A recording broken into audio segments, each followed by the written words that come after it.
And we are live. Good morning, good afternoon, good evening, everyone, and welcome to another episode of Hierarchy Betrayal. I am Dina Paoloni. I am your co-host with Kimberly Maurer. I give her the mic in a second. So, just a little bit of skipping now. In the past few weeks, we have to pause without actually telling you.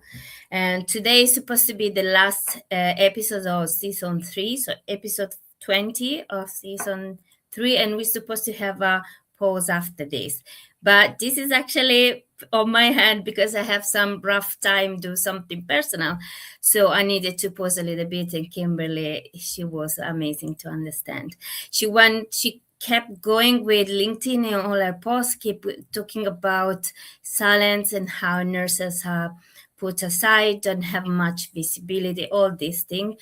We want you to pull up your chair again today. So the theme of today, and Kimberly will tell you in a second, is about how women are silenced and how these affect nursing, because nursing has a high prevalence of women as a profession. So we are streaming from LinkedIn and YouTube. And if you are watching live, please join the conversation, write your comment, ask your question, challenges us, because we love to be challenged. And if you are watching the recording and linked on LinkedIn or YouTube, please share, comment, because we keep responding to you, and subscribe to the channel to Nurses Move, so you will be notified the next video coming. I think I say everything. Kimberly, thank you very much, and thank you very much for coming. Kimberly, the mic is yours. Thank you. Yeah, of course. So, welcome back to the Hierarchy Betrayal. So, I'm Kimberly, here with Dina, and today we're sitting with something a lot of us know intimately but rarely say out loud: silence. Not the peaceful kind, the kind you learn early and get rewarded for keeping, the kind that tells you to minimize your path, swallow your concerns, and stay professional even when something inside you is screaming that it's not okay. I wrote something this week about caught by silence, not failure, silence. The kind that shows up after the shift ends and the house goes quiet and there's nothing loud enough left to drown out the questions underneath it all. Who are we when there's no one left to save? I didn't have any answer. I didn't have all the answers. I'd spent decades keeping everyone else alive and never once stopped to ask if I still was. That's what we're here to talk about today, not as a theory, as something almost every woman in this profession has lived. We're joined today by Ann Wax, who spent over 50 years as a registered nurse and now works as an oncology doula, walking alongside people through some of the hardest moments of their lives. Ann knows what it costs when the words don't get said on both sides of the bed rail, as a nurse and as a woman. This isn't about blame today, it's about visibility, because silence might protect you in the moment, but it has never once healed anyone. Healing starts when someone feels safe enough to speak and someone else is willing to listen without judgment. So if you've swallowed your words to stay safe, stay employed, or stay professional, pull up a chair. This one's for you.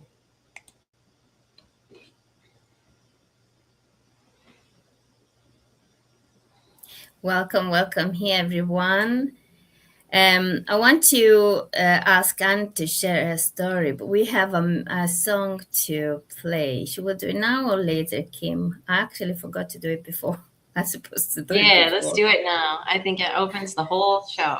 Yeah. We're just waiting some other people join us. And we keep on waiting a little bit because we wanted people come and join us in the podcast. Yeah, and I also want to say I am still a registered nurse, even though it's just interesting. I renewed my license about 4 or 5 months ago, so I'm still practicing as an RN also, which it's an interesting phenomena.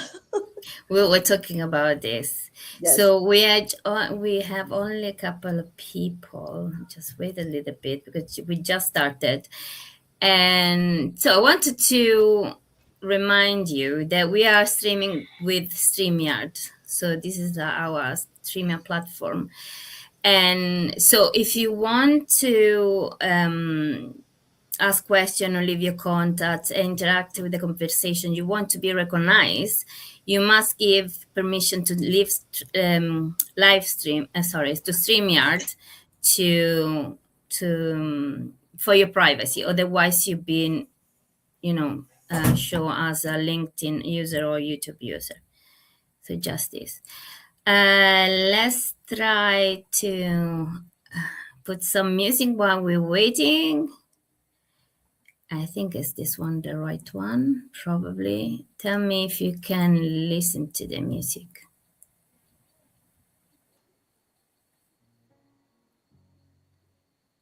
Can you listen?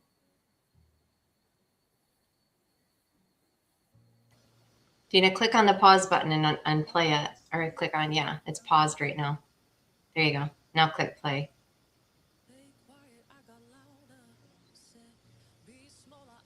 You're probably going to turn it up. I think there is a little bit of delay, to be honest. It's okay. Just turn it up. All the way. Keep going. Keep going. Play it loud, girl. Turned into gold. Every dream I still hold. You can doubt me if you want, but you'll never break my soul.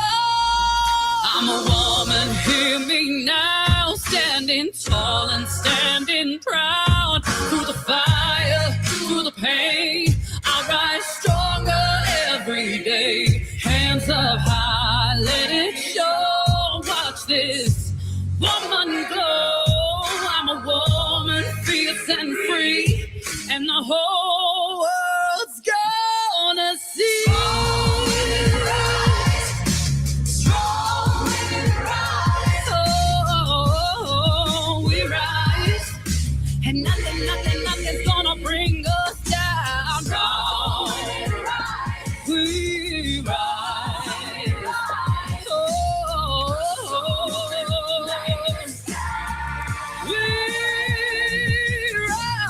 From every corner of the planet, different stories, different names, but every woman knows the feeling of turning struggle into a flame. Oh, mothers, daughters, queens, and dreamers, every voice deserves a stage. And tonight we're louder than our doubts that try to lock us in the cage. Every step we take is power.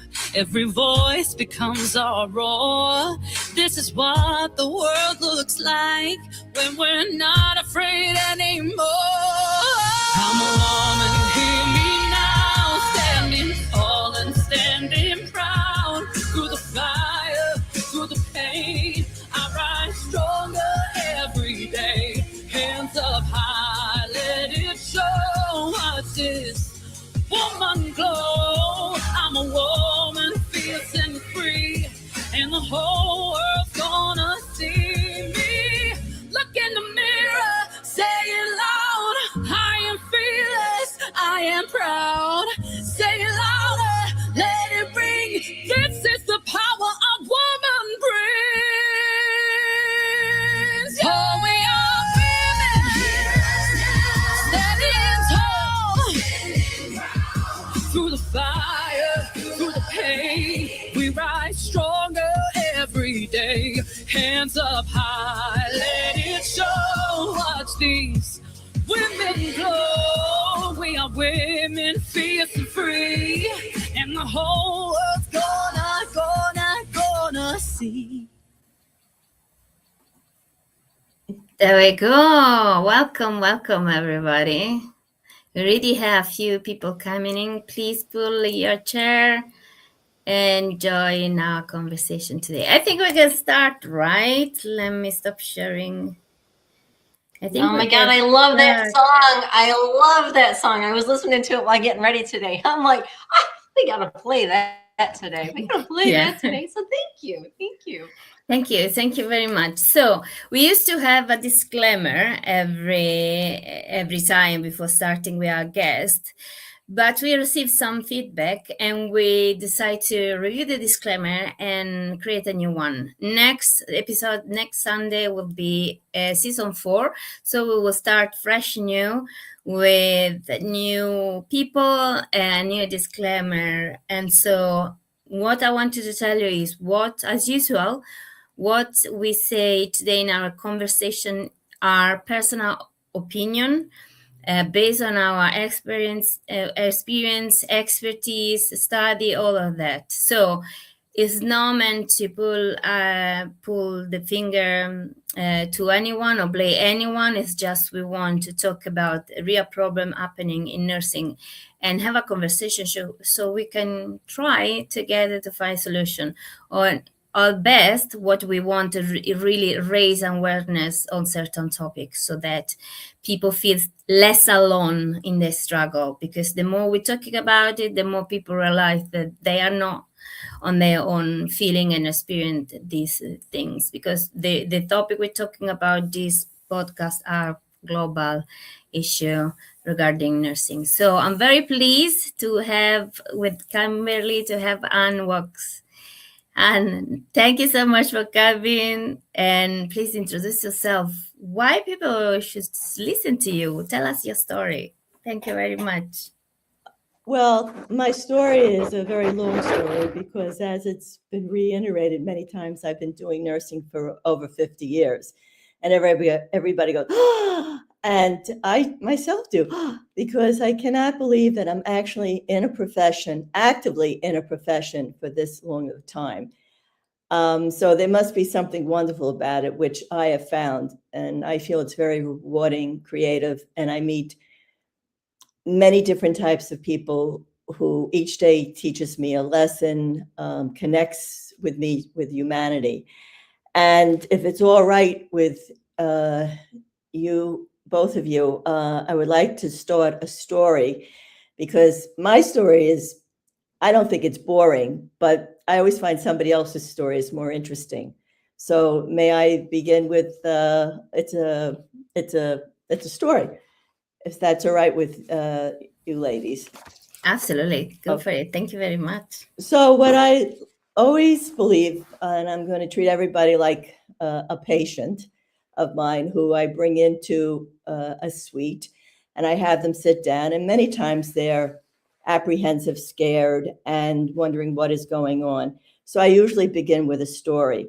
But this story today is more relevant to us as nurses and as women. So I'm going to begin. It's 2:00 in the morning on a busy medical surgical unit. A nurse is 6 hours into her 12-hour shift. She has already admitted a patient, discharged another, answered countless call bells, administered medications, and documented every assessment as she pushes her workstation on wheels from room to room. The workstation is heavy. She maneuvers it around corners, through doorways, and beside every patient's bed. She adjusts the keyboard, repositions the monitor, documents the assessment, and pushes it to the next room to do it all over again. She hasn't had much to drink because there hasn't been time. Even if she did, there may not be time to use the bathroom. She hasn't eaten since the beginning of her shift. Then it begins. A deep ache spreads across her lower abdomen. Within minutes, the pain intensifies. She realizes her menstrual period has started early. She looks quietly around the unit, hoping to find an empty chair where she can sit for just a moment. But there are no empty moments in nursing. The call light rings. The physician is waiting for an update. A patient needs pain medication. Another patient needs help getting to the bathroom. She thinks about calling her manager, but she doesn't. The unit is already short-staffed. Then another voice speaks. not from the hallway, but from years of conditioning. Don't complain. It's only your period. Other women manage. Just push through it. So she straightens her shoulders. She takes a deep breath, which now they tell everybody to take deep breaths on the unit, or from my experience. She answers the next call bell. She keeps walking, not because the pain isn't real, but because she has learned to silence it. How many women have lived this story? Perhaps the greatest burden women carry isn't pain itself. Perhaps it's the belief that they should endure it quietly. As a nurse for more than 50 years, I've cared for thousands of women. I've come to realize that many of us weren't only taught to tolerate pain, we're taught not to give it a voice. This is where I like to start the conversation about the silence that we are conditioned as women, and it starts at a very early age when, like even toddlers, to be pretty, to be cute. And then if there is something wrong or whatever it is, okay, just move forward with it. Oh, now we have silence. There you go. No, there you go. Sorry. So we already have a few members say hello and join us. I think this is a beautiful story and touched me quite a lot because I suffer from endometriosis, which is a chronic condition, inflammatory chronic condition that is affecting, let's say, women. Yes, 1 in 10 women. And I always work in ICU and emergency acute care. So for 20 years, I work in acute care, and I have to leave the ICU, which is my love, because I couldn't work anymore for the pain, right? But the problem is, remember, we could talk about this, and I shared this before, even this podcast. The problem is my colleagues and my manager at the time, no one say, okay, maybe try another job, or we may give another assignment, or they just, say keep going, or you cannot complain, or you have to perform or everyone perform, especially if they were younger than me even. So it's very touched. Your story touched me quite a lot because I can the sample that you gave really I can identify with it. So it's a universal language. And I also want to say, I could tell a story about men also as nurses, but since this platform is regarding, and I'm here today to speak about the silence of women. But the issue is we are layered upon layered of with the computers. I don't know if you worked with the COW or the WOW computer, where you push it along and there's no place to sit. You look around the floor. Back when I first started, we had a place to sit. So even if you couldn't perform your best and you had cramps or whatever it may be, you were still able to sit. Now there's no place to sit. And, they're designing these hospitals now, and they don't want nurses to get burnt out. But here we are. Is there a place to sit? Yes, you're supposed to take breaks. But how often can you take a break? There's stories about nurses that get, I don't mean to be exaggerated, but kidney disease because they can't urinate at specific times on a 12-hour shift. Exactly. And we're not complaining. This is not a complaint type of thing. My goal here is I'd like everybody to sit around at the table, management, nurses, all the professionals, so we can make a better work environment and stop the mass of people leaving nursing, especially bedside nursing. What I have seen is many go on to higher education and they can reevaluate their careers. But we need bedside nursing, and the subject of opening up and, don't roll your eyes when somebody complains. And we as women, what I find, when I work on the floor and I look at the younger women, I try to help. And sometimes people say, well, we did it. Why do you want to help? And I say, okay, so we did certain things, but that's our future. And that's our future. And they're going to be there for us. And why do we have to have draw a battle line? Why can't we all work together and make it better? Because we're all in this universe together. We're all connected. You know, you could be in Africa, you could be here in New York City, or, you know, in Nova Scotia, Canada. But nursing has a common denominator. We are professionals. We're trained to take care of people at sometimes at the most challenging times. And we also have to all work together. You know, when I work, I feel like this is my family. That's my team. And they know more about me than my own family, because, you know, if you happen to have a moment to talk. So we have to bring this together and stop going back and forth and whatever it may be. I had a lot of difficult times and challenges. And I mean, I can go on and on and on and speak about a lot of different subjects.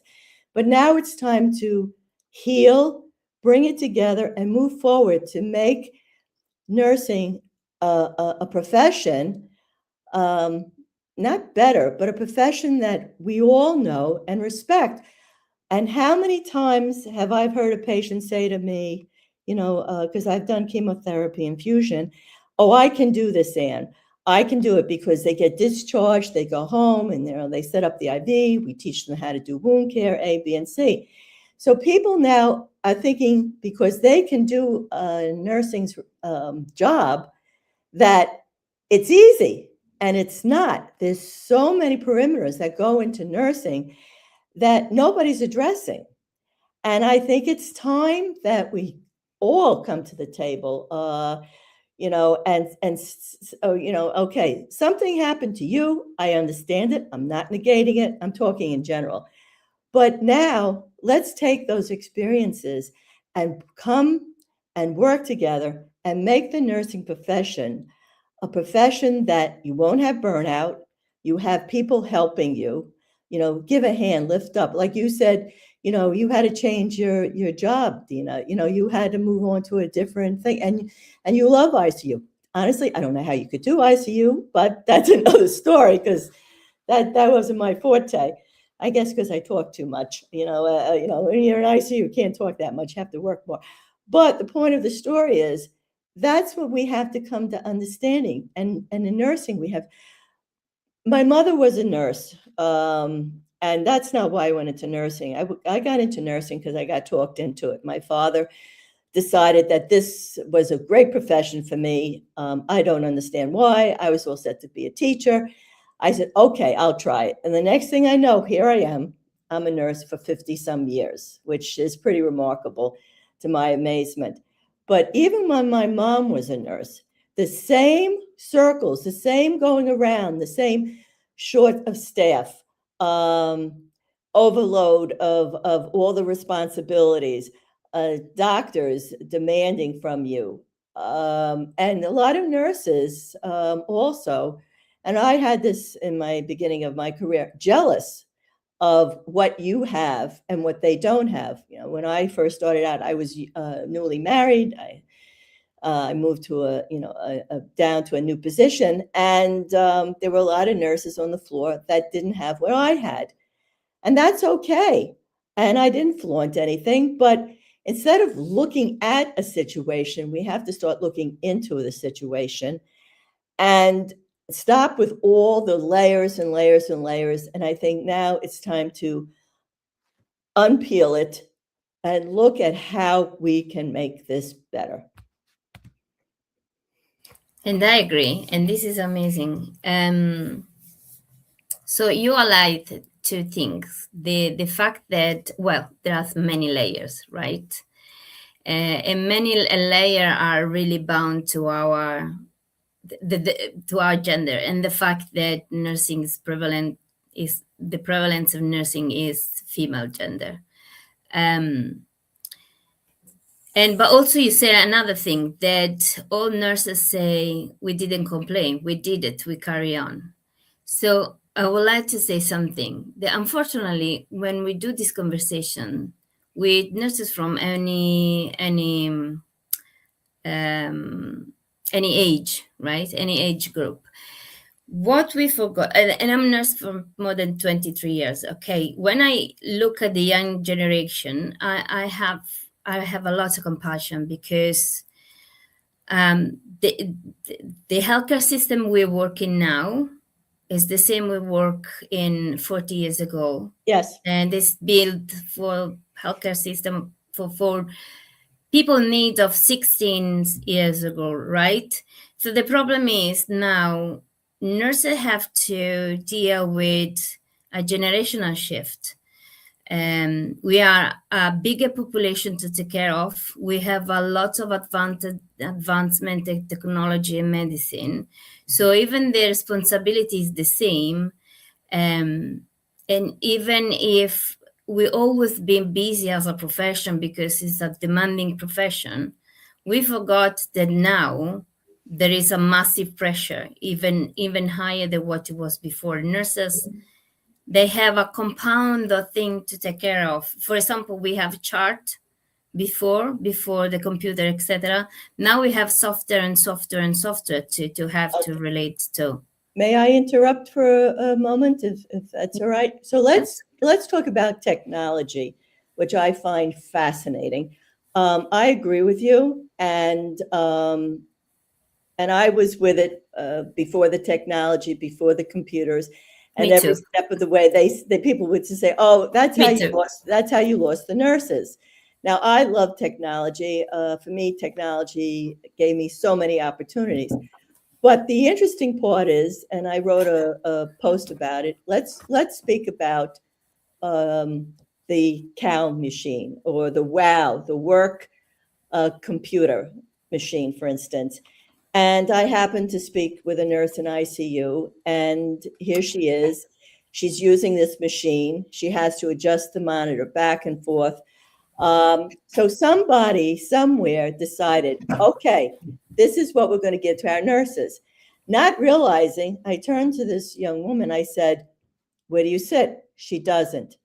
Then you have to share. Sometimes you have to share. You know, every time when I used to have to share the WOW machine, I love when they call it WOW, because it should be computer, but that's a whole nother story why they changed it to WOW. You had to reposition the monitor, reposition the keyboard. Then you had to go, if you had any supplies, you had to go underneath. That takes time. Then we have Epic, which everybody is using all over the world. Now, do you know how the story of Epic ever began? I'm just asking you ladies. Do you know how it began? No, I don't have this information. Okay. So let me tell you how Epic began, because now I just know that it showed up one day. Okay. It showed up on the unit one day, and we had to have all of this training, and this is That's what right. we were going to do, and this is how we went from paper charting to the EMR and electronic charting system. But I'm going to tell you, Anne, so many women that I worked with that probably would have kept working retired because they didn't want to learn anything else. They couldn't take on anything else. And it was so intense. The training was so intense. I know. And so overwhelming that older women that I worked with that were amazing and phenomenal nurses, That's right. they were losing that touch point. They were losing that time with their patients because we added more. We added more work. So yeah, I totally know all about the cow. Push that little fucker around. I can't even tell you how many times. So I totally get it. So let's get back to Epic, because my chart, Epic. So Epic was started to make life easy, and it was started in 1979. And the woman who started it did it as a master's program. And then she realized, she had a light bulb moment, and she realized that this, is going to, make her money and supposedly help the healthcare system. And I understand that, and I don't negate people making money and doing all these things. But what is happening, this was started in 1979, and we're still using Epic now. 47 years with this type of program. And what I have discovered by using Epic, they layer it. So if one button doesn't work, then they rewrite the program. And what you said, Kimberly, is that it's not that these nurses left. I mean, I know they were intimidated by the computer, but it wasn't friendly. And the people who designed these programs do not take in consideration nurses. You know, sometimes, because first of all, each hospital has their own story. You know, NYU, I shouldn't use NYU, but all these hospitals are different. Like where you are, you have the Flatiron hospitals. Dina has the healthcare system in England. You have all these different types of systems, but they all come down to using Epic. And it's not one size fits all. So they hire everybody, the AI people, they come in, the computer people, and they try to sit down in 2 weeks to teach you how to use this type of program. And so if you have a question, what do? They reevaluate it, and then they add you another click.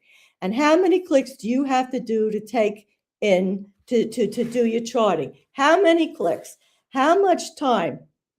Right? How much time?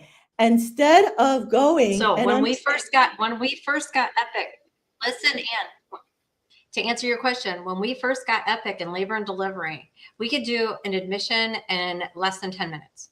When Epic came, it was 47 drop downs. That's right. 47. So that rolled into almost an hour of admitting someone. That's your face buried in the computer, not your eyes on the patient. That's so right. Yeah, technology is great and all of that, but like you just said, they didn't take into consideration the nurses who would be using it and how the flow would work and how we would actually use it. And if it could take our time and give us more time where we actually needed it. We're hands on the patient. Yes, Dina, go ahead. And I just want, before I've been stopped, Dina, go ahead. What I was trying to say is now the new nurses, the nurses, young nurses, even us that still working there, we face with all this technology.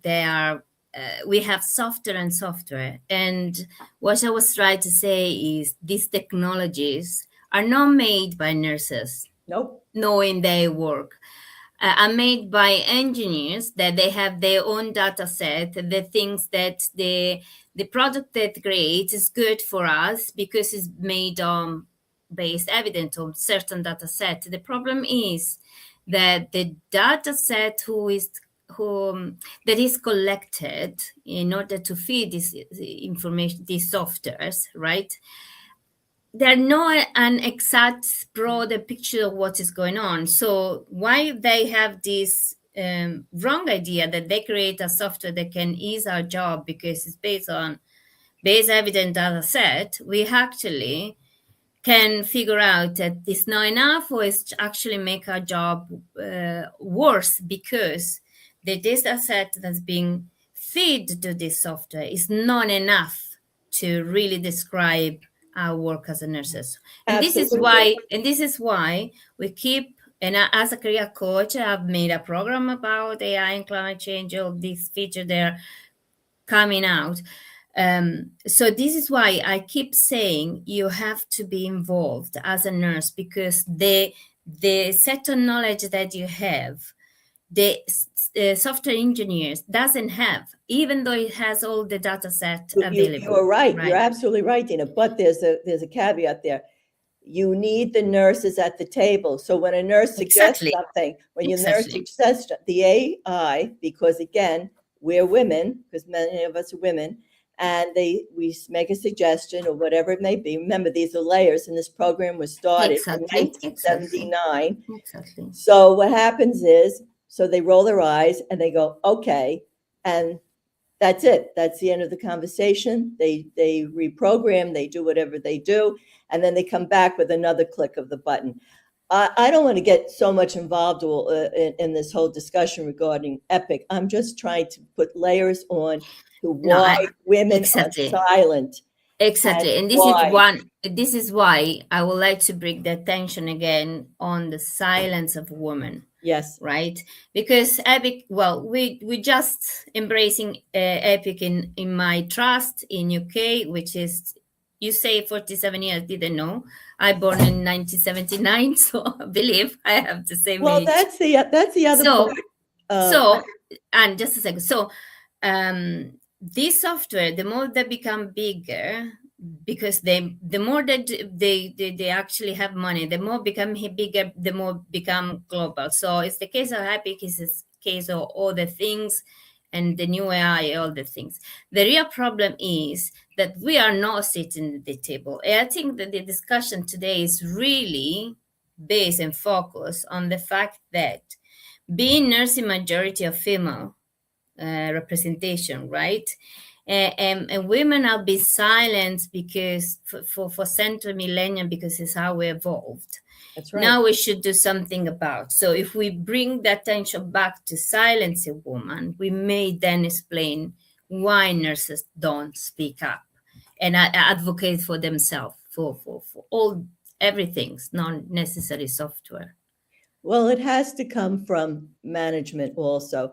I was very fortunate because I've spoken up on numerous occasions and people have rolled their eyes. And I've also known people, women who were misdiagnosed because, again, they thought that women were making up symptoms. And I mean, it goes on and on and on.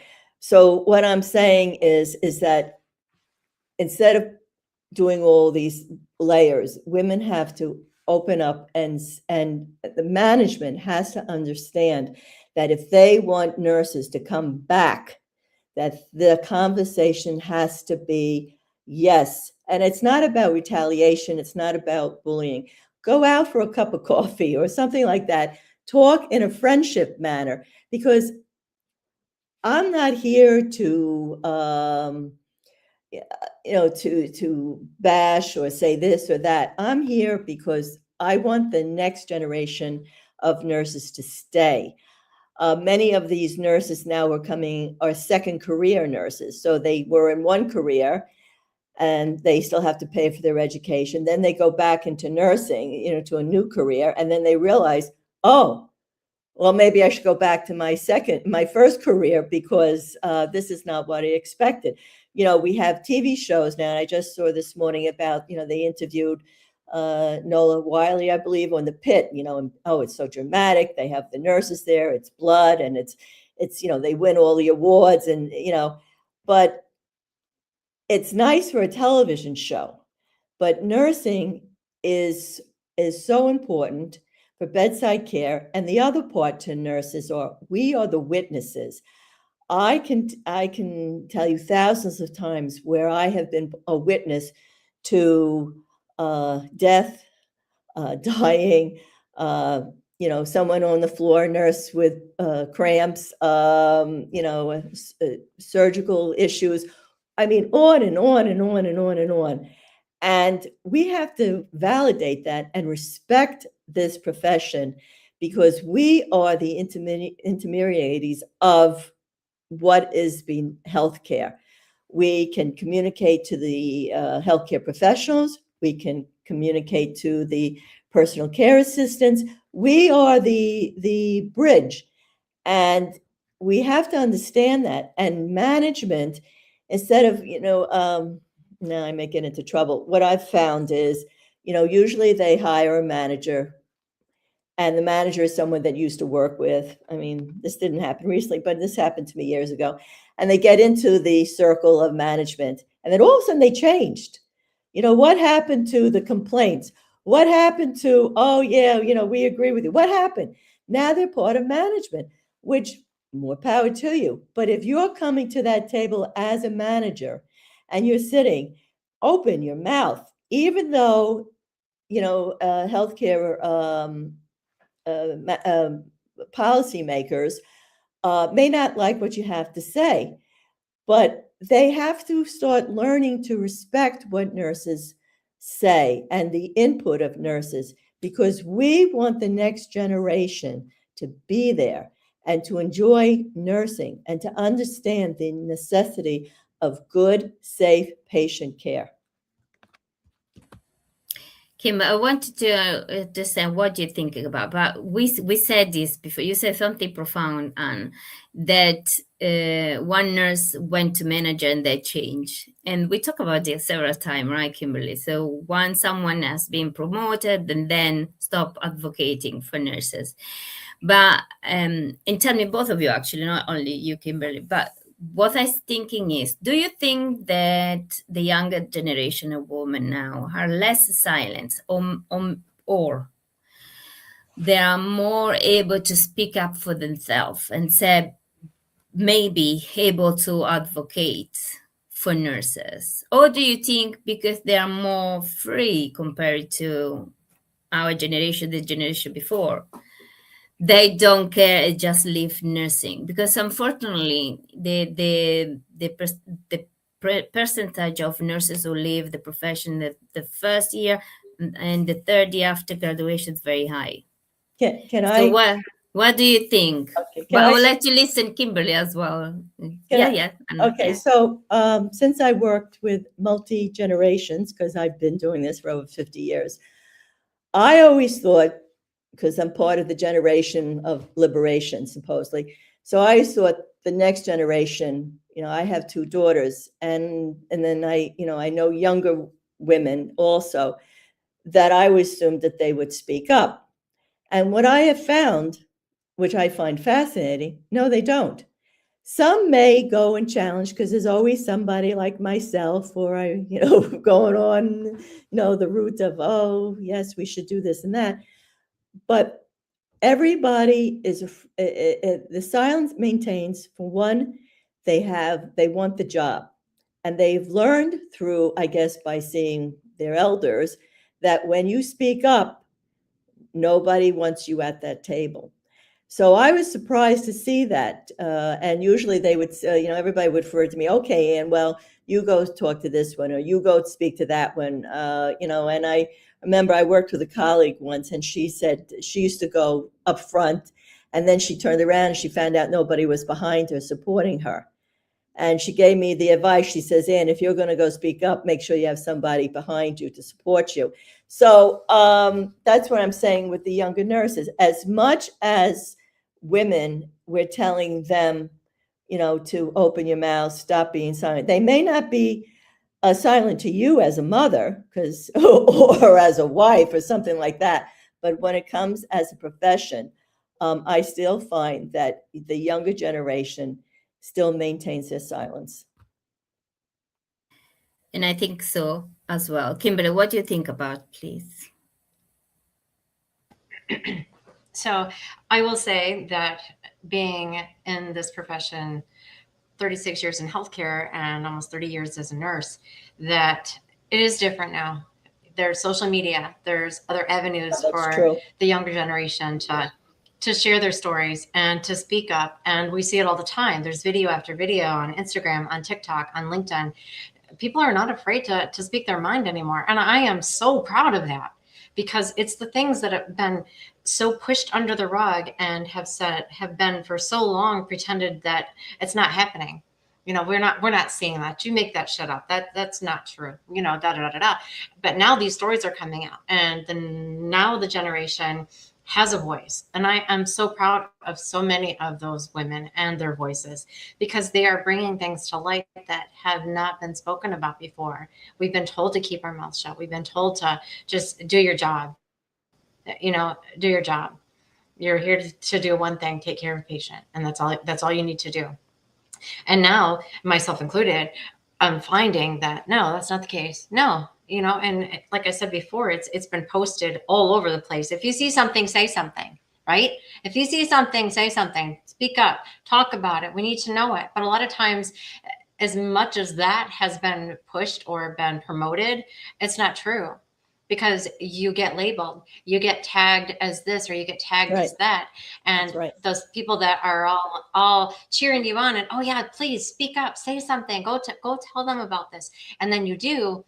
And then all of a sudden the crowd is silent. That's right. You no longer have that crowd, that support behind you, because now they're thinking, oh shit, maybe I shouldn't have said something. Well, now is my job in jeopardy? Now am I going to be in trouble? And I think every time that someone speaks up about patient safety, and every time someone speaks up about bullying and the nonsense that happens in every single shift, every single day, it's just a proclamation that look as an organization, look at your people, look at what's happening. Take 5 minutes and walk around your unit and see what's actually happening in the trenches. Because if you do not do that, you have no idea what's happening in your organization. And it only takes that a short amount of time to witness. And I know I've said this before, and there's a difference between being seen and being witnessed. When you do that and you actually walk around as a witness and you see how people are interacting, you see how family members are being treated, you see how nurses are being treated by other nurses, by other clinicians, you become a witness to that. Then you actually have the knowledge that's needed to make a change, to allow people to speak up and allow people to come to you with their concerns because you generally care. If you don't take that time and you don't let your staff know that you actually care about them, look at Massachusetts right now, another strike. There was just one in New York. It's just becoming a ripple. They just want to be witnessed. It's not that we just need to be seen and heard. We need to be witnessed. You need to see what's happening. You need to see what our struggle is every day. There's never enough help. There's never a time for a break. So you get through a whole day and you realize you haven't ate anything, and you're supposed to be taking care of people. You can't take care of people if you are not cared for. I just want to clarify something which you said, which is social media.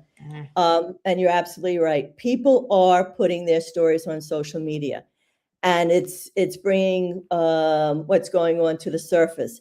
But there's a big however, because when you go and apply for a job, and social media is out there, like even now, if I go apply for a job, a position, they're going to turn on your podcast and they're going to listen to what I have to say. I mean, I'm at this stage of my life where, I'm very happy to be part of your group of women, but they may not like what I have to say. And then even though I'm qualified for the position and the top of the top, that doesn't mean they're going to hire me. And that's part of social media. Even though the young generation feels that it's okay, and we're going to be talking about these stories, unless management, unless the healthcare administrators come to the table and actually sit down and start listening. Every manager should be walking around. Every chief nurse operating officer should be visiting each and every unit. And, maybe not I wouldn't say daily basis, but come down. I know chief nurse operators who, they don't know who I am. And perhaps, this is over 50 years and they don't know. And they come down, maybe if there's a crisis, and even then they always bring maybe an underling down or have somebody else to decide the problem. But we have to come to the nurses who are in the trenches. And even though, as you said, Kim, with social media, and, they can post whatever they want, but at the same time, people are looking.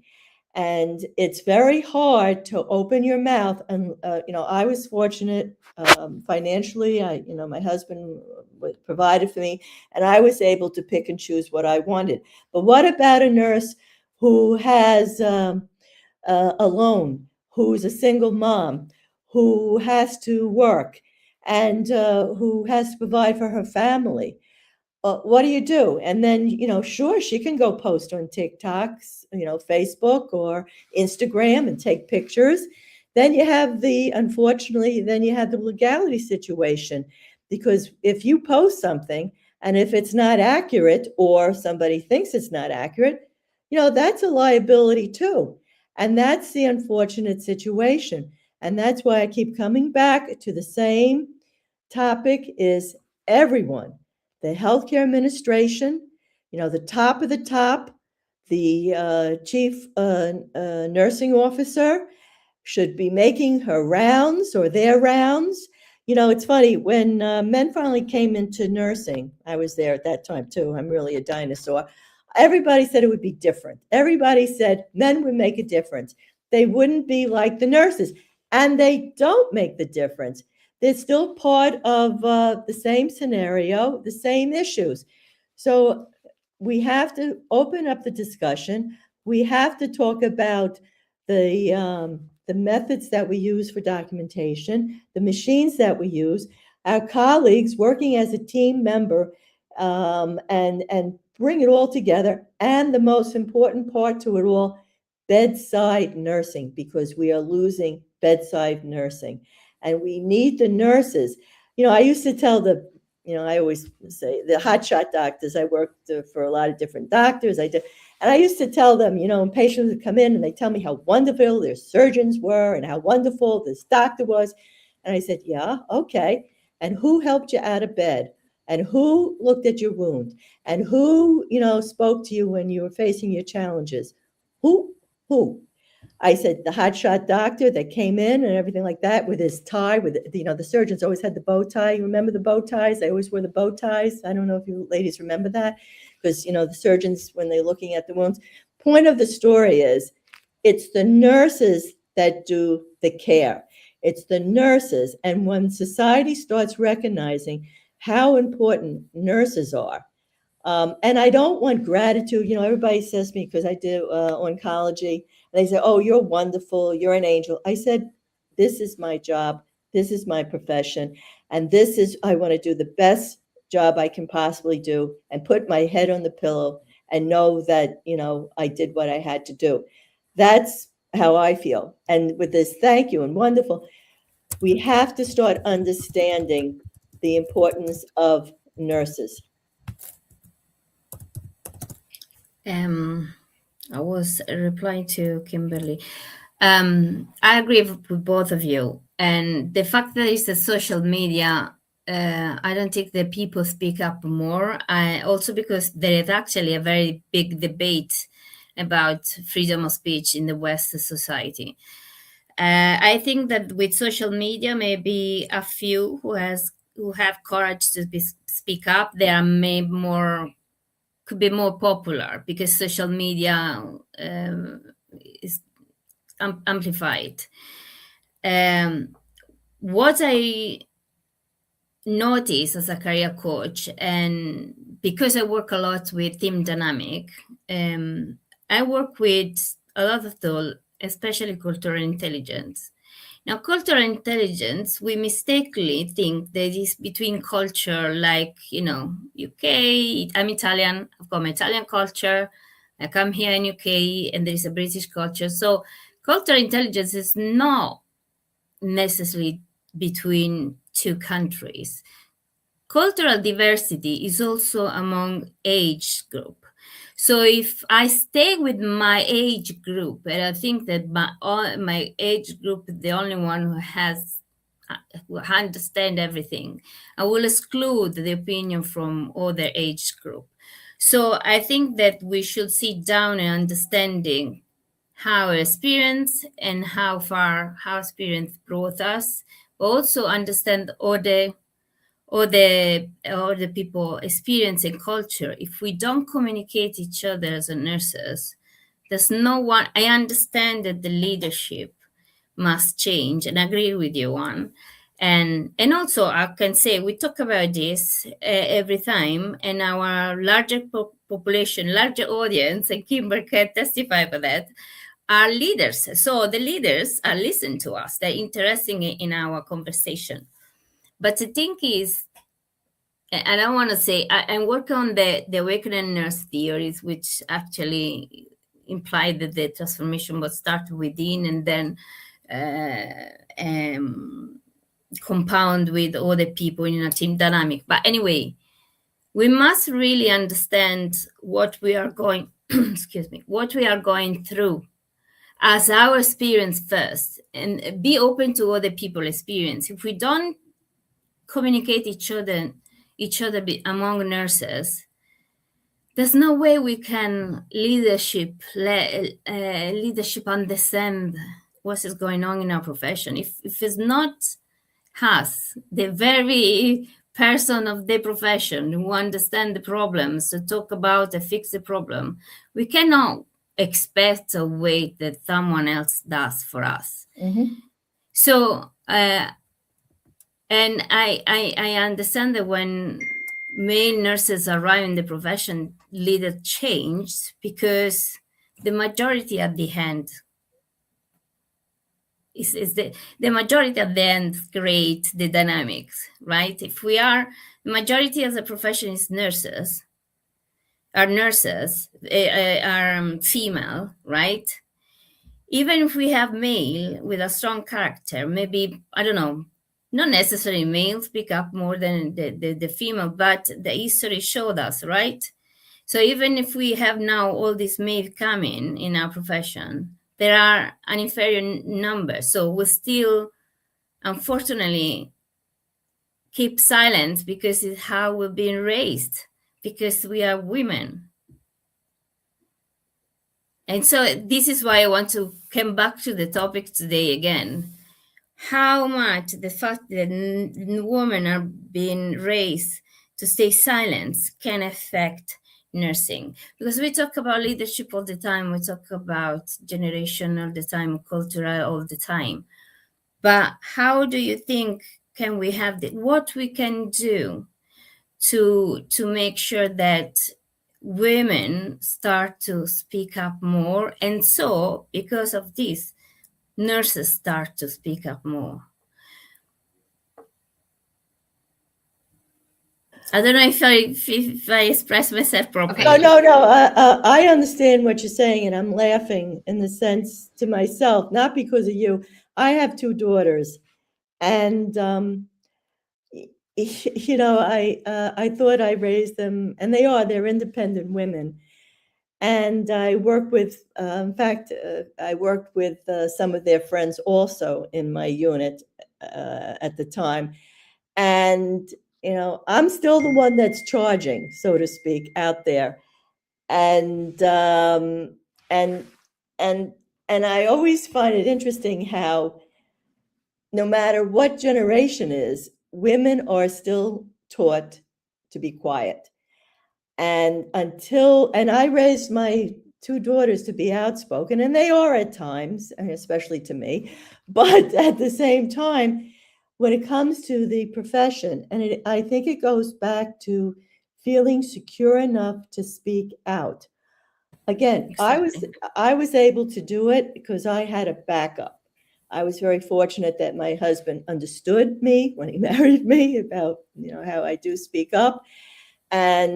But at the same time, when you have to look at that paycheck and you have to support your family, and you don't want to start looking for another job. Remember, another job, you can get lower salary. Another job, you know, you have to go through orientation. It's a lot.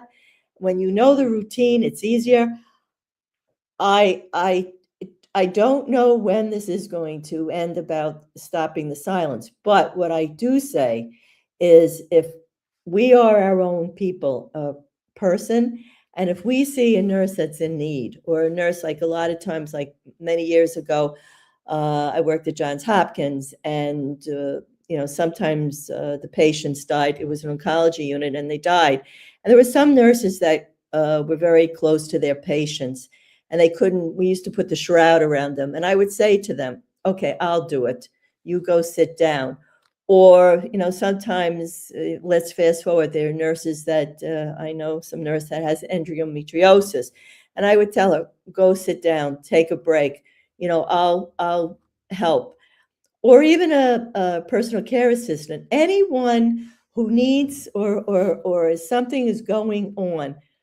We as women are nurturers, and we can start with ourselves to move forward. And if somebody needs something, give them a hand, give them a lift up.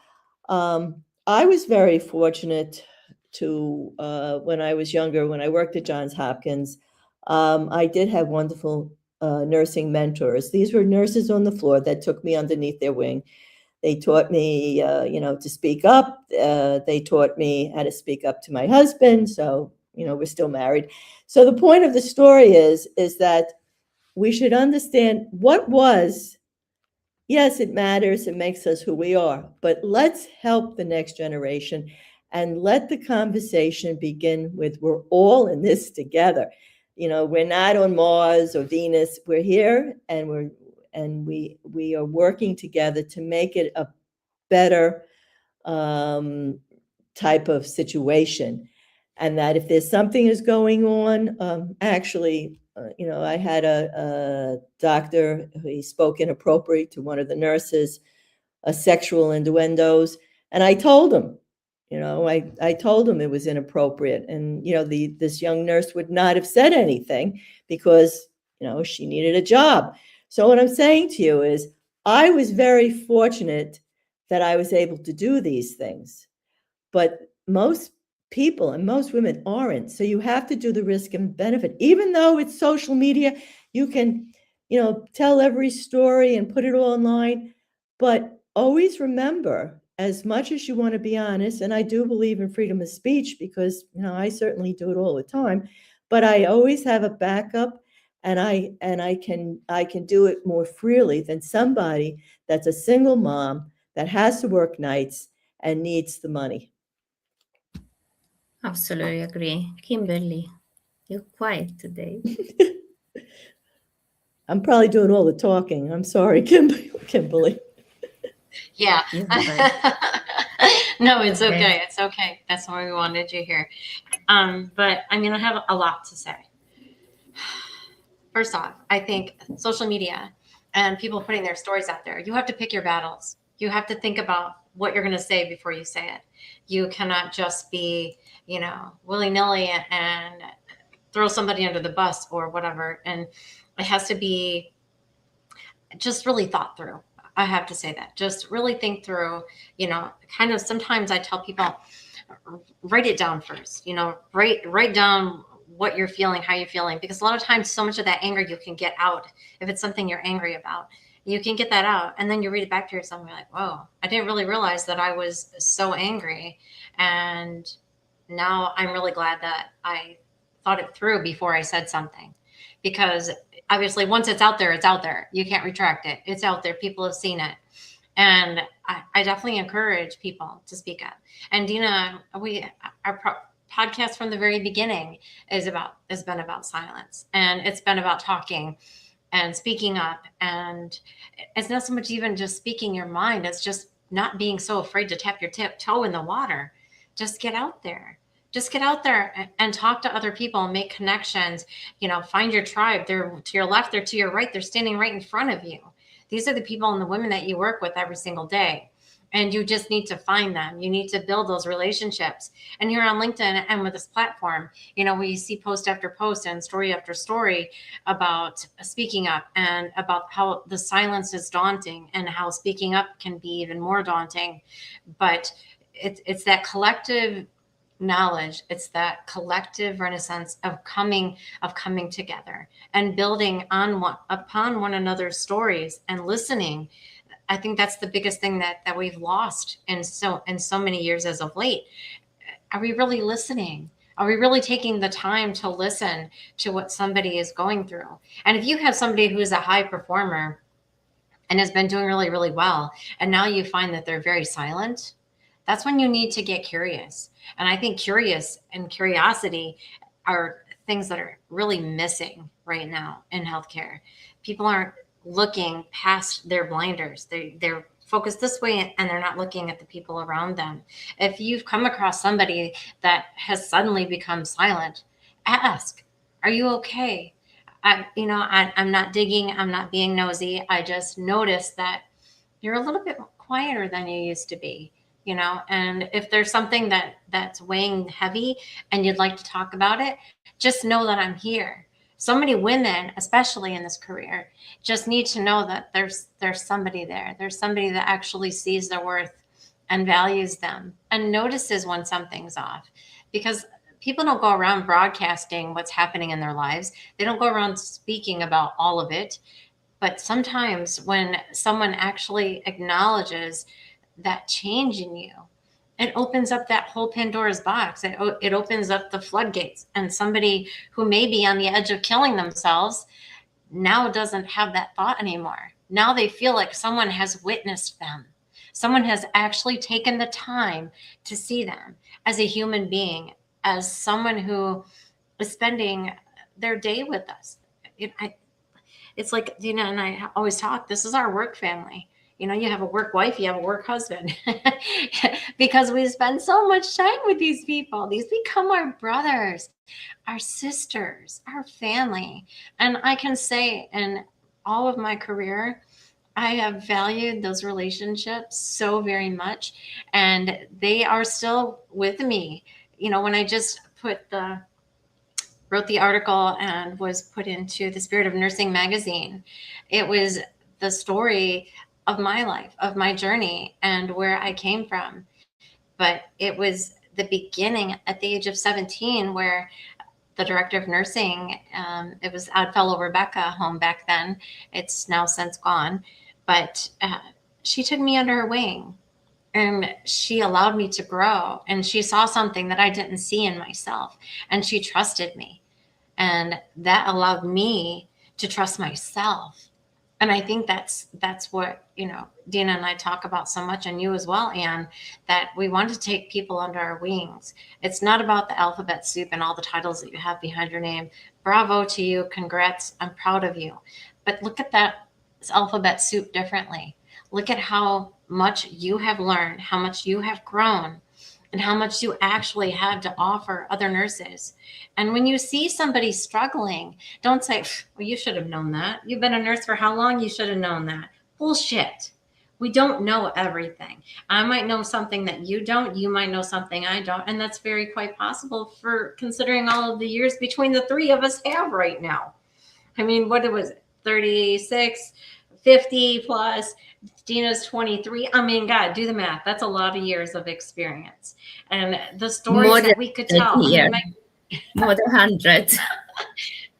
Right. So think about all of the stories that all of us have to tell, and all the experiences that have brought us where we are right now.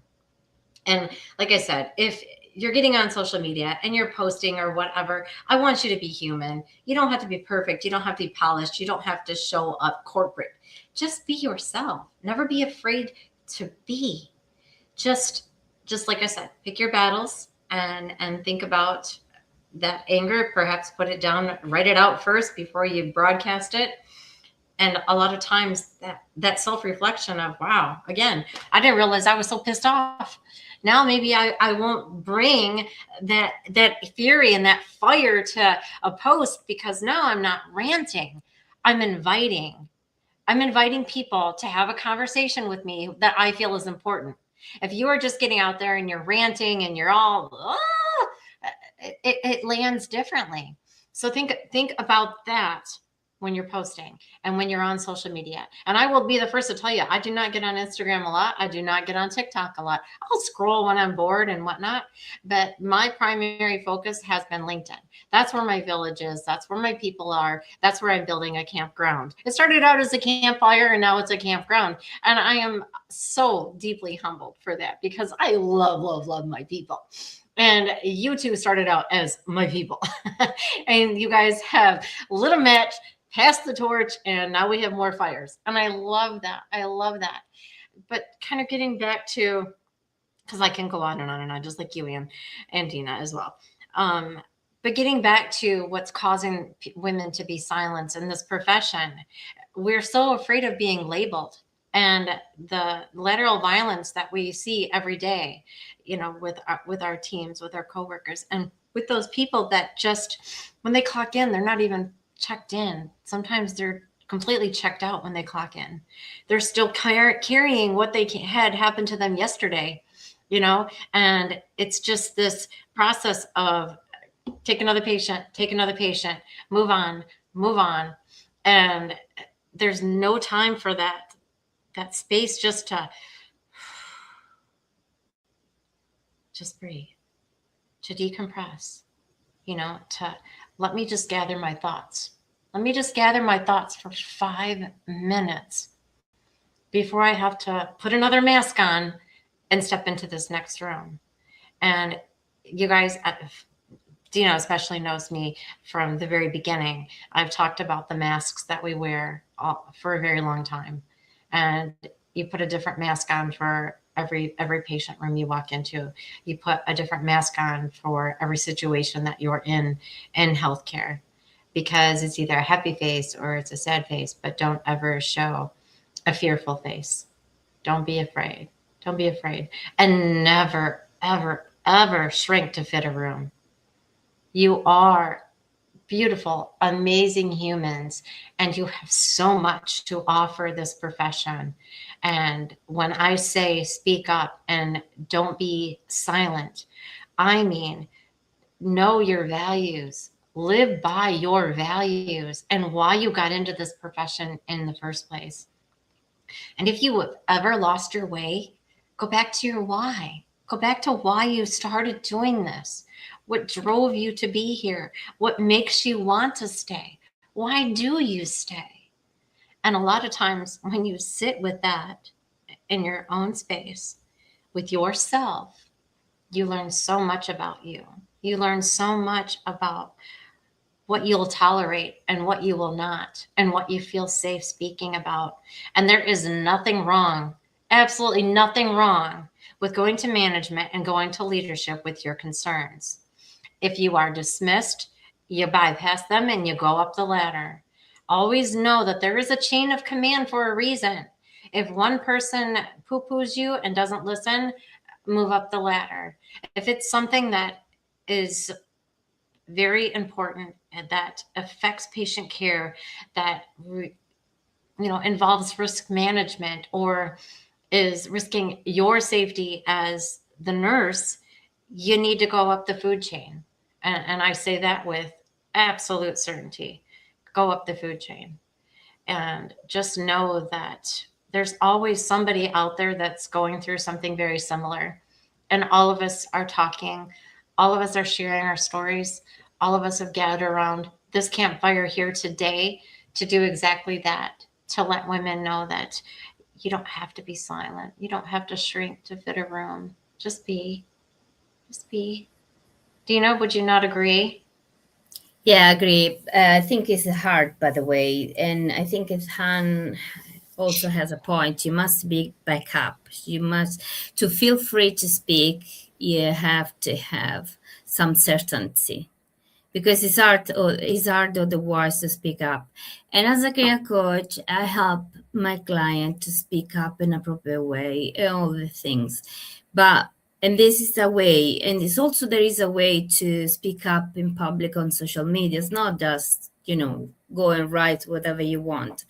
And we repeat this all the time. But I think you're right. Every time we do this conversation, Kim, to talk directly to our audience, to the youngest, they listen, because you have this capacity, this ability to slow down and to restore, breathe, and relax the environment, because it's scary. It's very scary out there.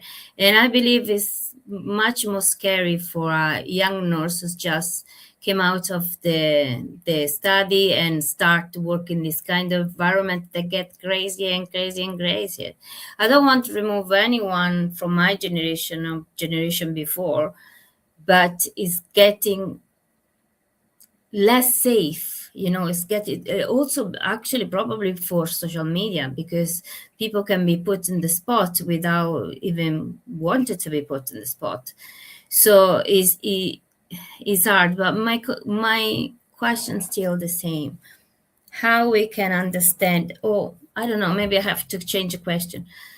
How did you notice that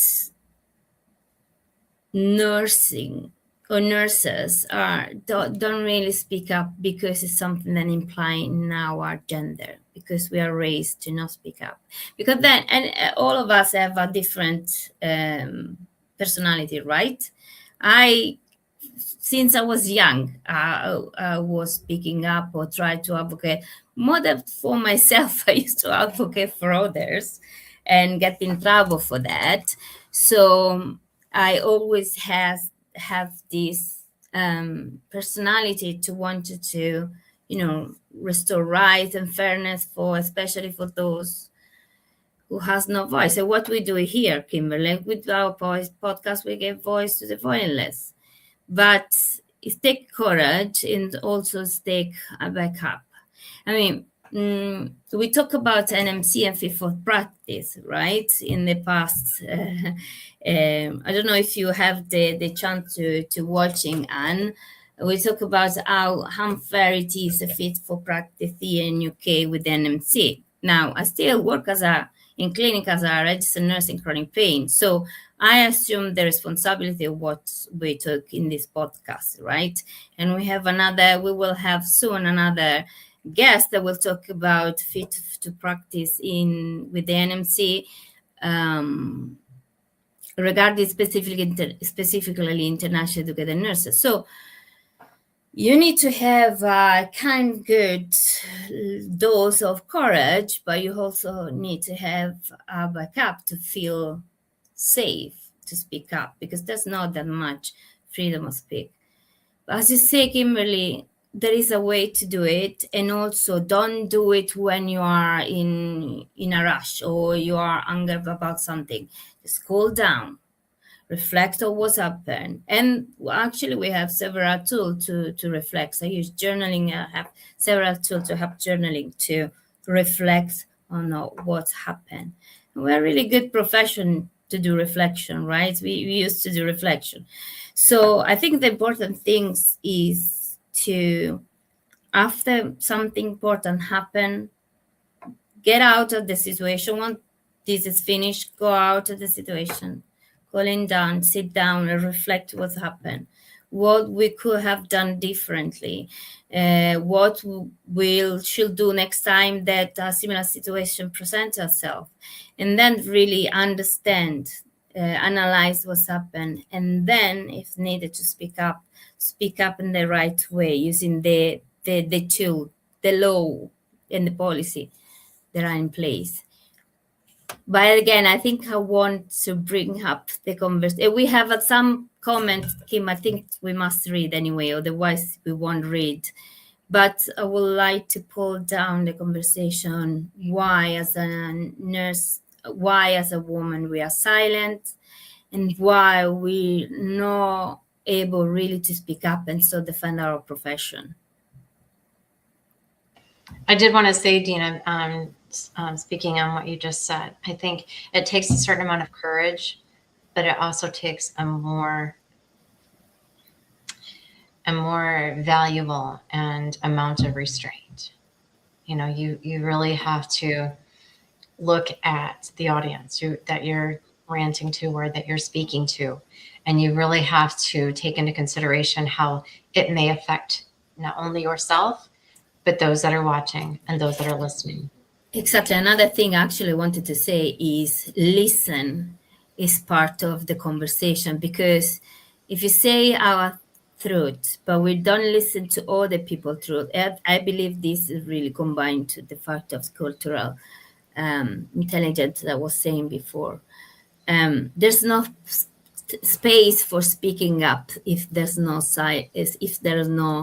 a listening, a willingness for listening to the other side. So I think we should, as nurses, we should start to listening more and try to have more conversation. Because I think I don't know, maybe because we are women, female, we tend to judge a lot, isn't it? Right. As well as I think. No, I think you're absolutely right. And I think, like you said, and I've always been told that I can calm a room. So I'll take that as a compliment. Thank you, Dina. But I think it's a lot of just calm down, take a minute, now speak. It's different. When you've done that,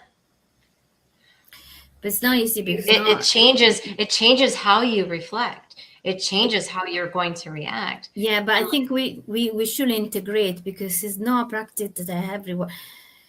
we're so good to reflect on clinical things because it's embedded in our profession. We learn how to do it. We learn that we have to do because also for revalidation, for keep our license up going. But Right. we learn to do it on clinical, right? So on patients, so everything is outside us. We should start to learn to do, and this is part of leadership as well. I think all nurses should start to think more about leaders for themselves. And you become quiet though. Well, I don't want to interrupt. I'm trying to be polite. No, that's fine. I'm Italian. As an Italian, the more we interact, the more we stop other people, the more it's because we love the conversation. So feel free. You have to remember, I'm a guest here, so I'm trying to behave myself. I want to. You go. But that's funny. But I agree with everything you say, and I do believe, and I say this also, and I do it myself. When you're angry, you should write down why, reread it, and understand, and also understand the fact that what's your platform. I taught my children sometimes it's not the right platform at that moment, but your turn will come. And what I have seen, especially in the clinical setting, there are times that you want to say something and you feel it's your obligation to say something and you feel you want to be an advocate to say something, but it's not the right platform. But I have learned in life, there will become the right platform. And I have been, let's put it, validated for many of the platforms that I would bring up the subjects of. And it does come to be that then now I have the ability to say what I have to say. And it's more respected when you do a wait and see, so to speak. I'm not saying people not to say anything because, people used to tell me that all the time. What I'm saying is use your judgment. Understand, I always say to people, when you write something, you can't take it back, especially with social media. I just printed a book called Be Your Own Lifeguard. And unfortunately, I put the title lifeguard misspelled, so I can't take it back at the moment. So what I'm saying to you is proofread it. No, you will have the ability to say what you have to say, but understand there's a time and there's a place. And for somebody, especially with women, women are labeled like, like you get hysterical, you're exaggerating. And I don't think we get hysterical and I don't think we're exaggerating, but that's how some people see us. So again, what you, Dina and Kimberly say, take a moment, write it down and wait for the appropriate time, and the appropriate time will come. And this is not about ego. A lot of times we bring our ego into, well, I'm going to show them and I'm going to do this and I'm going to do that. But it doesn't work because you have to understand there is a right time. It may not be today. It may not be tomorrow. It could be in 2 or 3 years. I mean, I have been validated for many, many things I have brought up to management and being a nurse through all these years. And people have come back and they say to me, do you remember? And did you remember you said this and whatever? And now I have the LinkedIn platform, which I write about, and people say to me things on LinkedIn, this, I can relate to this. And then I wrote this book called Be Your Own Lifeguard, where I have other stories and saying things about what's going on. Don't bring your ego into the picture. And again, don't try to show that you're right. What I always find is, as I tell people, especially when you argue and you're trying to prove your point, if you know you're going to lose with that person who's opposite you, don't waste your time. Energy, I always say my energy is very important. And if I give you the time and I give you my energy, you should listen. But if you know you're going to lose that conversation and you're going to lose that argument, just say, okay, and walk away. And another time will come and you will be more respected for it instead of going on into a triage of this, and that. Because at that moment, the other person may not have the ability to hear what you have to say. So I always say now, I should write another book, a new conversation. Let's sit down and have some coffee or tea or something interesting and sit around a circle and discuss how we can break the silence, teach the younger generation how to negotiate or navigate through the social media in a way that will benefit all of us and bring the nurses back into the hospitals and into doing what they're supposed to be doing, which are care between care. Absolutely agree. And I think say we should be a little bit, I mean, nurses are leaders. It's just they don't know.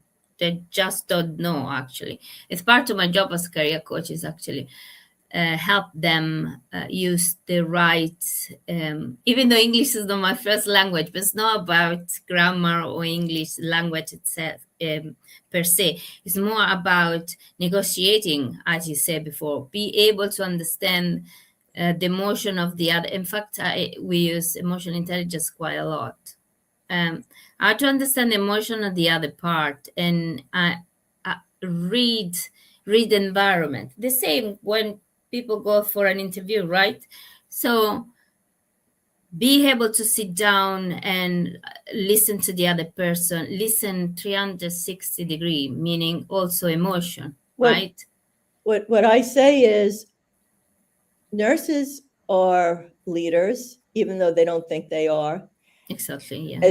And nurses are educators. I learned from my mom. My mom was a nurse. Nurses are educators. Even no matter where you go, as soon as you say you're a nurse, there's a pause.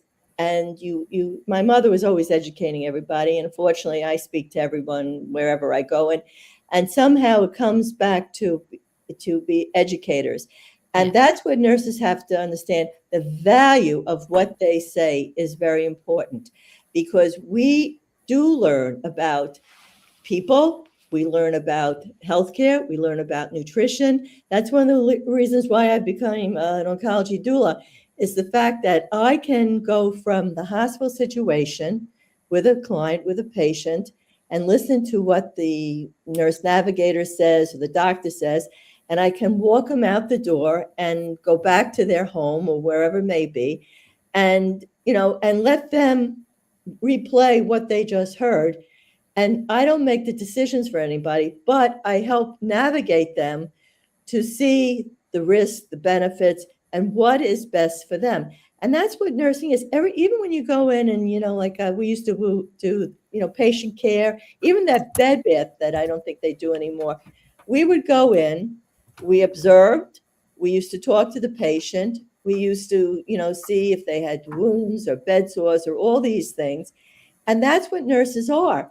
And if we understand that for the future generations, that we, again, we're the witness to the challenges of people and the importance of the nurse. Because again, what I always say, you can have the best health care, you can have the best doctor, but if you don't have good nursing care, and I can show you so many examples of that, if you don't have that nurse that says, drink some water, get out of bed, all right, I'll get you that pain pill that will help you move better.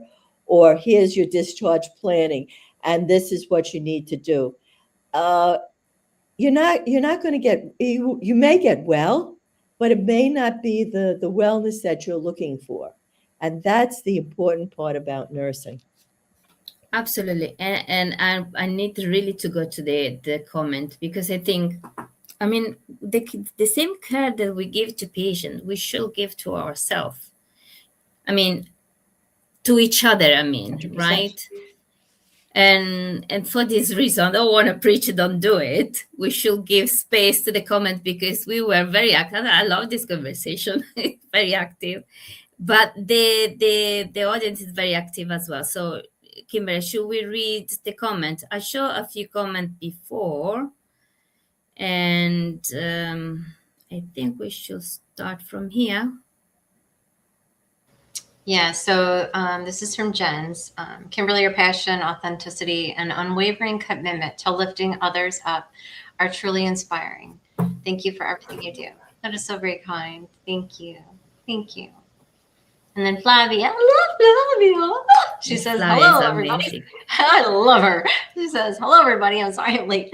And then Swapna says, hi, RGN. I don't know who RGN is. Did I miss something? Who is that? Registered General Nurse, I believe. RGN we use in UK for Registered General Nurse. Oh, okay. See, now I learned something. Okay, now I know what that means. All right. Thank you. Thank you. And then Dr. Fa, oh, thank you for coming. She says, hi, everyone. Thank you for your presence. And then, of course, me, I'm like, You were, sorry. hello. I just saw it with the comment. We're going to go back through here. And then Okay. Fluffy, of course. God Okay, love there you. we go. So she says, sometimes software are not suitable for daily nursing work. The software I use at work is time consuming most of the time. It doesn't make the job easier for any of us. Nope. Totally agree. Absolutely agree. Absolutely agree. Yeah. And then, of course, I said exactly. It just adds more and more layers and tasks. It's really not been helpful, in my opinion. From where I'm working and what I'm doing, it's not been helpful. So I've got the sun in UK. We are don't know how many degrees, but I've got the sun on my screen. So I just click show because I can't see anything about the comments. Right. Sorry. So Tisveti says, speaking up equals dismissal. As simple as that. The reality versus our dreaming for excellent nursing. Yeah. We'll get there. It It may take some time, but we'll get there. Yes. And then Jens also says, thank you, Kimberly, for sharing these inspiring insights. One of the things I appreciate most about you is your ability to consistently elevate the conversation and explore the deeper level behind the topic. My sincere thanks, as well as to the other two speakers, for their valuable perspectives and contributions. Oh, thank you. That's so very kind. And we always hope that these conversations find the thing underneath the thing, because we're always digging. At least I'm always digging. So there's always something that sparks these conversations, and then we just light a fire, and before we know it, yeah, we start with a content, a topic, but then we brought up straight away because everything interconnected at the end, right? Right. So it's just become an inferno today, and I love it. And then Dr. Rafat also says silence leads to compromise in patient care.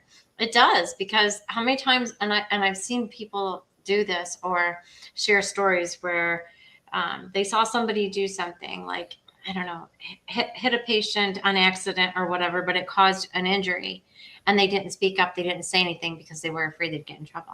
Mm-hmm. So absolutely. And it's things like that where it's like, yeah, no, I'm sorry, this happened. We need to report it. This needs an incident report. This needs to be taken care of, because it will come back to bite you. Never false document or hide something like that. No, and then LinkedIn user, that's my mom. Is that Anne's daughter? Oh, maybe. Let me check the name. Is Alison Offer? Oh yeah, that's my. Yeah. Oh, I didn't know she was listening. Oh my. Oh, well, thanks for coming, Anne's daughter. I hope I didn't embarrass her. Usually I usually do, but okay. No, you don't, and Real we're very happy. Well, I can tell you this. She's one of my strongest supporters. And the other part to the story is in my new book, To Be Your Own Lifeguard, there's a dedication to her, because she has encouraged me to get on LinkedIn and to do what I'm doing at this moment. So I do appreciate her. Absolutely. And I believe, and I want to praise her, Alison, right? Let me check. Yeah, I want to praise her because I think the fact to have a backup is really this, especially. I can do what to do. I can't talk for anyone else, but I am very well aware that I can do what to do because my husband, first of all, and my kids, because these take time from them, but they believe in me, so they want me, they push me to do it. Well, I don't know whether my group is upset that I'm doing this. I don't know how much time they want to spend with me. So maybe. Well, I believe they're grown up. I just think it's funny. Everybody has what I always say. Everybody has a different lens on family life. So yeah, of course. But I believe the backup that we were talking about before is not necessarily. It's financial for sure because of what we're gonna do, but it's also emotional support, right? Oh, this is so sweet. Thank you, Alison, for coming to the show. That's very sweet. Thank you. Thank you. And then, You see? yes. And then I saw you because I've got the light. So I can see you. You wrote many comments. That's good. I've got Flavia. You are amazing ladies. Oh, thank you. April. Good morning, April. Good morning. Yes. Say good morning already. That's when you guys see me looking down because I can't comment while we're in the feed, while we're doing the show. I have to get on my phone and I have to comment or like something. So if you see me doing this, I am not being rude and ignoring y'all. I'm trying to be like, yeah, me too. I manage the studio beyond all the things. I have to so stay like I did this. make the comment that I believe that we're all leaders. We all have the opportunity to be leaders. It doesn't take a title or a plaque on the door or on your desk to say that you're a leader. Because if you think about how much impact we have on the people around us every day. And when someone comes to you and they're a newbie and they're afraid to do something, but they've come to you because they trust you and they respect you, don't naysay them. Don't be like, meh. Take that time and say, let me show you. Let me show you. And if they notice something that you missed, okay, be humble. What did I miss? Please show me. I want to know. And if they're learning, oh my God, teach them. That's what we're here for, especially all of us with as many years as we've been in this profession. That's what we're here for, is to teach and to show others the way. How about we save people a few bumps and bruises? You know, how about that? That's what I say. But I also believe because we all come with our own set of knowledge and we can know everything. So we for sure miss everything. We cannot have the entire humanity culture in our brain. Right. We have on that fingerprint because of the internet and the AI now is much easier. But we still have our capacity and our agency based on the knowledge that we incorporate through the year of studying experience. So maybe I got through a training that you didn't, so I can teach you something, but you went to a training, even the same subject, right? So you went to a training that I didn't, so you can teach me something. I think it came back to, yes, to this place of we are human. None of us is perfect. All of us can learn until we die. So just embrace our humanity and try to help each other. That's very true. I always call it the human connection. We're all connected to each other. All over the world, each one of us is connected to each other. I actually wrote a post not too long ago, is human navigation. That's right. So it's navigating with other humans and just, showing others the way. And I think that's what makes a great leader. You want to be someone that when you're no longer the leader, you have people behind you that have learned from you, that have grown from you, that have taken the experience and the time that they've spent with you to now blossom and also to help the people behind them rise. And I think Dina and I have spoken before about my plant analogy. Remember that, Dina? Mm-hmm. Where I talked about the plant, if you leave and you don't water it and you don't talk to it and you don't give it sunlight, it dies. It's no different with people. You have to give them praise. You have to give them support. You have to give them love. You have to give them a hug. I'm a hugger. So you have to give them a hug, You didn't hug me yet, Kimberly. I didn't. I know. I gotta hug you. But it's the same thing. If you don't water it, it don't grow. If you don't take care of it, it doesn't grow. So I think those are all great qualities and character of a great leader as well. And Flavia also says the human being is always behind the scenes and behind everything we do. Absolutely. I don't care how much technology you bring, you cannot replace a human being. You cannot replace the touch and the softness of a human being. And that's something that AI and technology will never understand. But they understand soon, I believe. I believe that especially in the healthcare, we'll see soon AI bubble burst because what you said before, that people create software or AI now based on their data set. They are the engineer they created, not the nurses. So, and because of this, and because of people put so many millions, billions on AI made by engineers and not by healthcare professionals, this bubble will burst because this AI, this technology won't be good for the real life, So I think actually the AI I think you have you were talking about this after this live event, right? You talk Right. about how AI actually make us more human, because with the implementation of AI, we will assist that the profession that really benefit from it will be nurses, the healthcare professional in general, because we need more human connection. You're going to do a podcast later, right, Kimberly? I am. Yeah, sorry, I was typing. Sorry. Yes, That's okay. I'm doing another one. Actually, we're talking about can AI heal a toxic culture? Jesus, I can't talk anymore. So that one's going to be really interesting because my answer is no. That's a culture is human. Agree.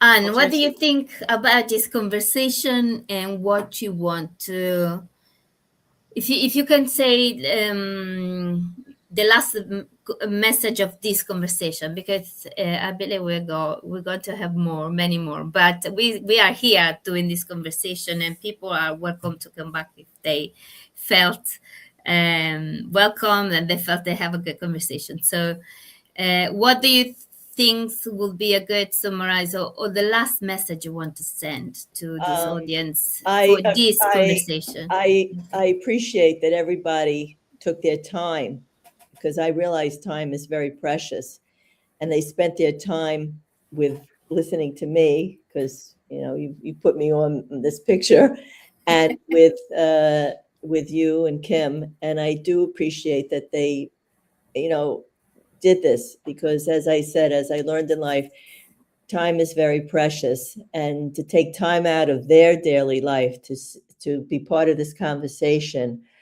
I'm very grateful. And the other part to it is, I'm delighted to be part of both of you conversation with nursing, and I'm very proud to. I know your shoulders are next to me here, but to stand next to both of you, because what you're saying is very relevant in the realm of nursing. And I hope people have a takeaway with this. And this subject of what we discuss can go on and on and on. But I hope eventually something good will come out of it, which I know it will, because you two are the leaders and we're going to follow you. Thank you. So sweet, and thank you. You make me red. But no, I think I need a Kleenex. no, to be honest, and I think that the conversation that I like the most is where we become very passionate. I think all of three are very passionate, and there are people maybe a little bit more shy, but I think the experience also does a lot. So with 15 years experience, I really appreciate you coming here and put your passion, put your soul, and put your Thank you. expertise and knowledge. We're so grateful for that. 50, Mike. Yes, thank you. We've been trying to get you here for quite some time now, so I'm glad that it actually happened today. And I would have to say, my takeaway from this whole conversation is, you look at things a lot differently. When you've been in this profession for so long, as all of us have been in this profession for such a long time, that you look at things differently when someone else brings their years and their experience and their story, because we tend to look at things through our own lens. But listening to you, Dina, and you, Anne, I learned a whole lot of other things today, and I learned that it's not just how I look at things. It's not just my perspective. It's also taking the blinders off and listening and looking at your history and where you've been and what brought you here and what keeps you here. And I just hope that the takeaway today for the audience will be that they felt that they weren't alone anymore, that they shared their Sunday morning with three broads who've been in this profession for a long time and had something valuable to share. And I hope that they can also take away knowing that we're here. We are here. All three of us, our DMs are open. Send us a message, send us a note. I know that my email is accessible on my profile, as well as I believe yours are, the two of you as well. Yes, yes. If there's somebody that has questions, if there's somebody that's struggling and trying to find their way, with Dina and I coaching and leadership and career coaching and pivoting and just life, our DMs are always open. And if we can, like I said before, and I've said it 100 times, if we can save you a few bumps and bruises along the way, reach out to us, because that's what we're here for. That's why we started doing what we're doing, because we've been in the trenches. We are in the trenches, and we've seen this profession evolve over these last years, and it's going to keep changing, and we're going to keep changing, and we're going to keep evolving as well. But we have to remember, each and every one of you have to remember that these are your sisters, these are your brothers. Look to your left, look to your right, and just play nice. I know I'm not being naive here. I know it's not every freaking happy day at band camp and whatever, but at least make the best of the situation and take the time, like Dina said, to listen. And like Ian said, take the time to listen to one another. Don't just be so quick to judge and to jump to conclusions, or, and God forbid, stop gossiping and stop the drama and stop the bullying. Come on. We are grown ass women. Okay. This isn't high school anymore. How many times have I said nursing has so many, and for so long felt like high school and scrubs? Stop it. Stop it. We are queens, and we need to support one another and lift one another. And I don't know if you guys ever pay attention to what Michelle Obama has to say. And I'm not into politics, not like that, but she has such a strong message, meaning to the women, support each other. That we're all we got, right? As a race, we are all we have. So that's my hope. And I could go on and on, so I'll shut up. just add that actually social media could be good for this one, especially LinkedIn, which is a professional platform. If you don't have ally in your workplace, you can find your ally.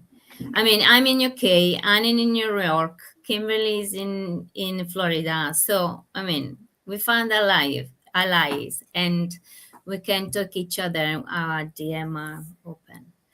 I agree 100%. I'm always available. So use the social media in the right way to find your ally. And I think I'm so happy for today. We talk nearly 2 hours, so I think it's time to close. But I'm so grateful for this conversation, for you two ladies, and thank you very much for joining us today. Kimberly, it's always a pleasure being with you. And I thank the audience. Thank you for coming in. Thank you for interacting with us. If you are watching the recording, please leave your comment if you want. Keep updated to this conversation, because we will reply to you as soon as we can. And we love you all. And we wish you a very good end of Sunday, or Sunday if you are just morning to just wake up now, and a very good week ahead. Yes, thank you very much. Keep shining, queens. Keep shining, all of you. The men's and the women's, the kings and the queens. Keep shining. Keep shining. Bye, you guys. Thank you. Bye, everyone. Thank you. Thank you. Bye.